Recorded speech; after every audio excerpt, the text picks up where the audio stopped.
নমস্কার বন্ধুরা, যোজনা হেল্প বাংলা চ্যানেলের আরও একটি নতুন ভিডিওতে আপনারা সকলকে স্বাগত জানাই।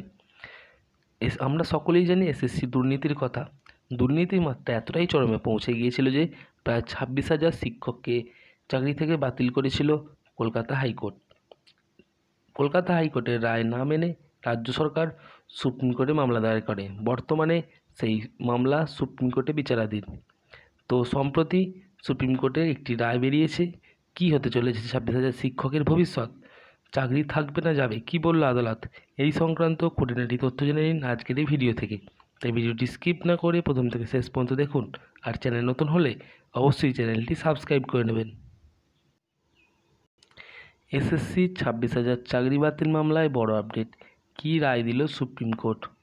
তো তারিখ পে তারিখ, অর্থাৎ সুপ্রিম কোর্টে ফের পিছিয়ে গেল এসএসসির 26,000 চাকরির বাতিল মামলার শুনানি।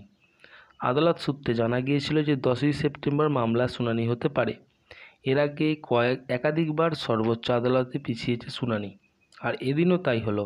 মঙ্গলবার সুপ্রিম কোর্টে এই মামলার শুনানি হবার কথা ছিল, কিন্তু ফের সেই শুনানি পিছিয়ে গেল বলে জানা যাচ্ছে। তাহলে পরবর্তী শুনানি কবে হতে চলেছে? সূত্রের খবর আগামী 24শে সেপ্টেম্বর এই মামলার পরবর্তী শুনানির দিন ধার্য হয়েছে। প্রসঙ্গত, এই মামলার জেরে এখনও ভাগ্য ঝুলে রয়েছে এই 26,000 জনের। এর আগে গত 16ই জুলাই সুপ্রিম কোর্টে মামলা উঠলে সেই শুনানি পিছিয়ে দেওয়া হয়েছিল 21 দিনের জন্য। তারপর থেকে মামলা আর শুনানির জন্য ওঠেনি শীর্ষ আদালতে। পূর্বে সুপ্রিম কোর্টের নির্দেশ ছিল যে এই মামলার সঙ্গে যুক্ত সমস্ত পক্ষের বক্তব্য শোনা হবে, তারপরই সিদ্ধান্ত নেওয়া হবে। এরপর 3 সপ্তাহ অর্থাৎ 6ই আগস্ট ফের ওই মামলার শুনানি হবার কথা ছিল সুপ্রিম কোর্টে, কিন্তু সময়ের অভাবে সেবারেও শুনানি হয়নি।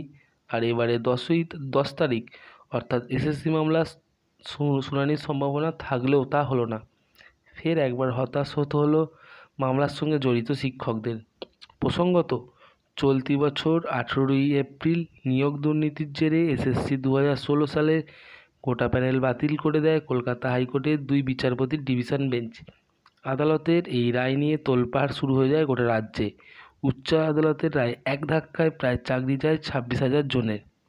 ওদিকে হাইকোর্টের রায় 24 ঘন্টার মধ্যেই তা চ্যালেঞ্জ করে সুপ্রিম কোর্টে যায় রাজ্য সরকার, এসএসসি ও মধ্যশিক্ষা পর্ষদ। সুপ্রিম কোর্টে সেই মামলা উঠলে আপাতত সকলেরই চাকরি বহাল রাখা হয়েছে। তবে সুপ্রিম কোর্ট স্পষ্ট জানিয়েছে, যদি দুর্নীতি প্রমাণ হলে শিক্ষকদের চাকরি তো যাবেই, পাশাপাশি ফেরত দিতে হবে ও বেতন। তো বন্ধুরা, এই ছিল এসএসসি দুর্নীতি সংক্রান্ত আপডেট। এই ধরনের আরও আপডেট পেতে অবশ্যই চ্যানেলটিকে সাবস্ক্রাইব করে নেবেন এবং পাশে থাকবেন। ধন্যবাদ।